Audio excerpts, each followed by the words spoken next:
Hey guys, welcome to the Liberal Hive Mind, a channel solely focused on exposing the abundant hypocrisy of the left. Okay, so things just got a little bit interesting. I mean, it's likely the thumbnail or possibly the title of this video has the word whistleblower within it, so you already know that it's getting spicy, and of course that's exactly what's happening. It might just be as bad as we thought it was. I said in jest, in joking, although kind of also implying that I literally believed that a couple days ago, that Kamala Harris probably had all the questions in the debate given to her ahead of time so she could scurry off down into the basement to prepare for a week. I said this because obviously it wouldn't be so surprising considering in 2016, Donna Brazile gave Hillary Clinton the questions ahead of the debate. We all know this. This is a widely acknowledged and reported fact. So essentially I was saying it in jest, but also serious. But now considering the latest report on this story, oh how naive I may have been in my dismissive attitude. We now have a whistleblower drop that suggests that not only was Kamala Harris given the questions in advance, but that allegedly she dictated the questions from the start. Now I have to preface the video by saying this is just an allegation from a whistleblower. Nothing is yet confirmed, but like I said, the situation's getting interesting here. Let's have a conversation about that. We got some stuff to get into, so let's roll the tape. All right, folks, so here's the news report. None of that comes out. Fortunately, we now have a whistleblower, and I'm going to tell you something,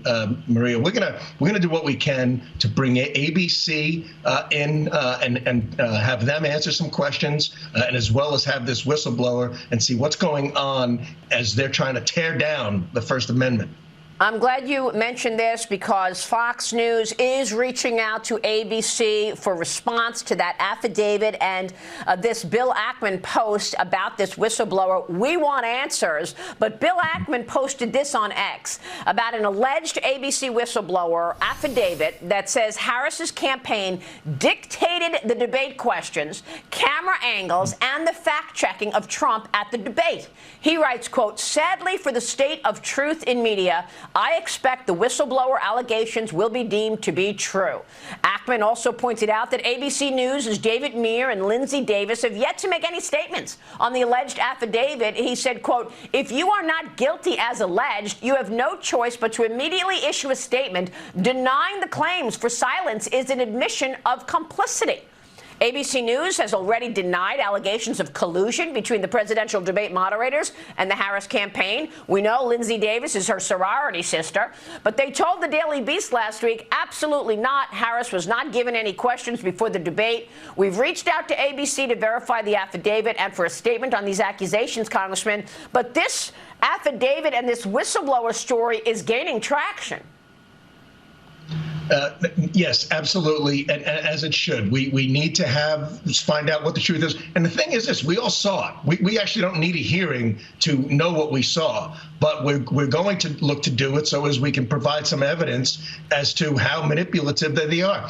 The Daily Mail also wrote an article, "The Bombshell Claims of ABC Whistleblower Who Says Harris Got Help in the Debate." Several bombshell claims were made last week in an unverified document circulating online, purporting to prove close collaboration between ABC News and Kamala Harris's team before her debate with former President Donald Trump. The document is claimed to be a sworn statement penned by a staffer at ABC News. It was first published on Sunday by an X account with the name of Black Insurrectionist. The document, said to be a sworn affidavit, signed by a notary public the day before the debate, says the network gave Harris questions ahead of time while agreeing to a series of other preconditions to give the vice president an advantage over Trump. Also prohibited at the debate were inquiries about Harris's stint as California Attorney General, as well as those involving her brother-in-law, Tony West. The document shows and includes several other stipulations, as well as redactions obscuring the supposed staffer's identity. So we have the actual affidavit. Here's the really important, meat of it all. The Harris campaign received particular accommodations, including, but not limited to, the providing of a podium significantly smaller than that used by Donald Trump, and assurances regarding split-screen television views that would favorably impact Kamala Harris's appearance relative to Donald Trump. This I 100% believe, and I noted this on the night of. If you look at the camera angles, it's very subtle, but during the double headshots, Kamala Harris was always placed slightly above Donald Trump. Her head was just slightly higher on the camera shot, giving her this impressive stance. The reality probably should have looked something a little bit more like this, but instead they fixed it in a different situation because they don't want her to appear small and frail. You know, it's a Hollywood production. I believe this claim absolutely. But let's move on with the affidavit here. It was agreed that Donald Trump would be subjected to fact-checking during the debate while Kamala Harris would not face comparable scrutiny. This was widely known throughout the company that Donald Trump would be fact-checked. In fact, various people were assigned to fact-check observations that Trump would make during the debate. In fact, the Harris campaign required multiple assurances that Donald Trump would be fact-checked. Now that I certainly believe. I mean, I'm sure we could put together a little clip here that'll put it into perspective instantly.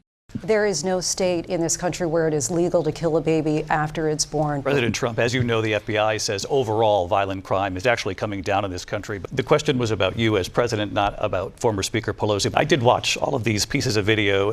I didn't detect the sarcasm, lost by a whisker. Vice President Harris, he says you hate Israel. You did bring up something. You said she went to negotiate with Vladimir Putin. Vice President Harris, have you ever met Vladimir Putin? So just a yes or no, you still do not have a plan? Vice President Harris, thank you. President Harris, thank you. And again, let me remind you that this affidavit, allegedly, was dated and signed on September 9th, 2024, and signed by a notary. So supposedly this ABC whistleblower said all of this before it actually happened. Then, well, it actually happened. And of course, the damning and shocking element of it all happened on behalf of the Harris campaign, allegedly. And that continues to be the trend here. The Harris campaign was supposedly provided with sample questions that were not the exact questions, but covered similar topics that would appear during the debate. So essentially, they gave the questions ahead of time, and then it gets even deeper. Furthermore, the Harris campaign imposed restrictions on the scope of questioning, including no questions regarding the perceived health of President Joe Biden. And that's like the biggest issue. And notice ABC didn't ask a single question. No inquiries related to her tenure as Attorney General in San Francisco. In other words, the stuff that took her down back in 2020. Now, Senator Harris says she's proud of her record as a prosecutor and that she'll be a prosecutor president, but I'm deeply concerned about this record. There are too many examples to cite, but she put over 1,500 people in jail for marijuana violations and then laughed about it when she was asked if she ever smoked marijuana. She blocked evidence that would have freed an innocent man from death row until the courts forced her to do so.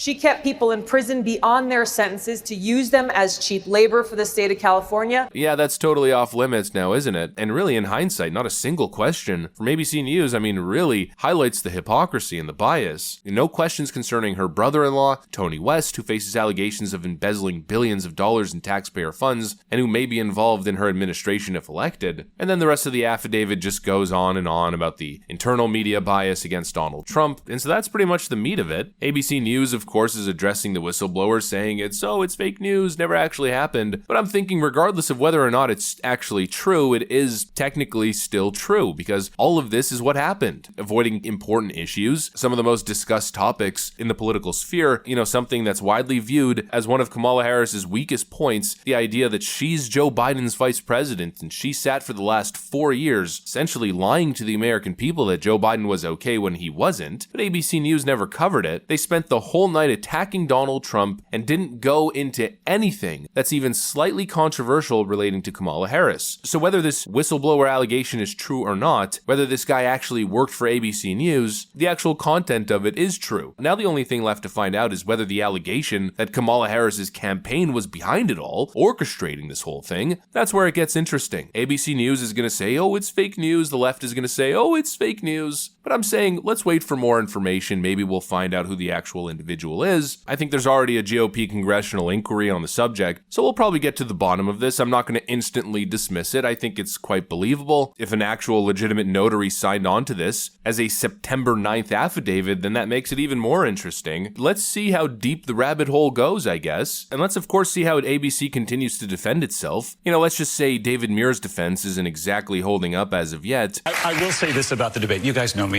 better than anyone. I basically disappeared for the end of the summer because of the weight of this debate. You take it seriously, Lindsay and I, and this extraordinary small team we have at ABC. And we spent a lot of time, and I believe it was our duty to ask the issues that Americans care about. The economy. Are we better off than we were 4 years ago? Immigration. What are you going to do about the border? Why did you wait so long before you acted on the border? Those types of questions. Reproductive rights. Afghanistan. Do you bear any responsibility?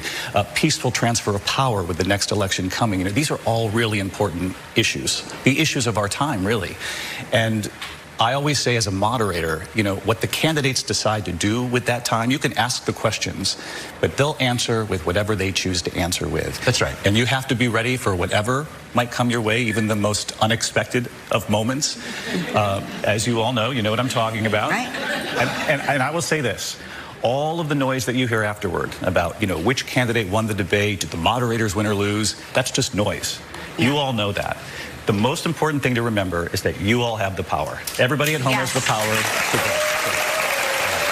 Almost a sociopathic response. Yeah, all the talk of our corruption and everything we did and all the moderators ganging up on one candidate. Yeah, that's just noise. Just ignore all that noise. We know how this is done because we're the professionals. I mean, give me a frickin' break. With this, you guys all have the power nonsense. Yeah, we could be as corrupt as we want, but you guys at the end of the day still go out and vote. Just ignore the fact that we're manipulating droves of uneducated, susceptible people. Just ignore all that noise. What a joke. We gotta get to the bottom of this because these debates are becoming a global laughingstock. And now we've got Democrats unwilling to do debates on networks that, frankly, they probably don't control. It's an absolute mockery. And if what's being alleged is happening, well, it simply shouldn't be allowed to stand. So I guess we'll see what happens. But that's pretty much what I got for you guys. Hopefully you enjoyed this video. If you did, make sure to leave a like and possibly subscribe. Thanks for watching, and I'll see you on the next one.